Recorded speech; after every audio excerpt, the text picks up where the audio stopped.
Hi hello welcome to TG24 TV. నేను మీ అక్షు. ఇవాళ social మీడియాలో ఒక వీడియో చూడడం జరిగింది. 9th క్లాస్ చదివే అబ్బాయి అండ్ ఇంటర్ ఫస్ట్ ఇయర్ చదివే అమ్మాయి సేమ్ విలేజ్, ఒకటే విలేజ్లో వాళ్ళు కలుసుకొని లవ్ ట్రాక్ నడిపించి అండ్ లవ్లో ఉండి సమ్ ఎక్స్టెంట్. సో ఈ మంత్ 14th రోజు తనకి డెలివరీ అవ్వడం జరిగింది, పాప పుట్టింది. సో ఇక్కడ ఒక డౌట్, 14th రోజు డెలివరీ అయింది. సో ఓకే, ఇప్పుడు మీరు బయటికి మాకు న్యాయం కావాలి, ఆ అబ్బాయి పెళ్లి చేసుకోవాలి అని చెప్పి మీరు బయటికి వచ్చారు.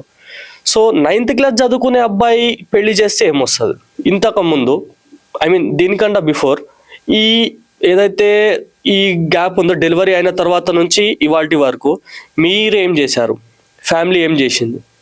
ఓకే, ఈ డెలివరీ డేట్ తర్వాత ఓకే సమ్ ఎక్స్టెండ్ ఇంట్లో మనం అనుకోవచ్చు, లైక్ పరువు పోతుందనో సమ్మర్ థింగ్. దీనికంటే ముందు అసలు ఈ ఇన్సిడెంట్ జరిగిన తర్వాత 9 months అమ్మాయికి టైం ఉంది. 9 months అమ్మాయి ఇంట్లోనే ఉందా లేదా బయట ఎక్కడన్నా ఉందా? This is my first question. Second question వచ్చేసి, అమ్మాయి ఒకవేళ ఇంట్లోనే ఉంటే మీ పేరెంట్స్ ఇప్పుడు బయటికి వచ్చి మాకు న్యాయం కావాలి అని చెప్పి అనే రైట్ మీకు లేదు. ఇంకొకటి ఏంది అని అంటే, బయట ఒకవేళ ఫ్రెండ్స్ ఎవరైనా తనకి సపోర్ట్ చేశారు అని అంటే, అండ్ ఫ్రెండ్స్ అన్నా వాళ్ళది మేజర్ ఏజ్ కాదు, మైనర్ ఏజ్. ఫ్రెండ్స్ అయినా ఎంతవరకు చేయగలుగుతారు? Either it maybe 1 day or 2 days.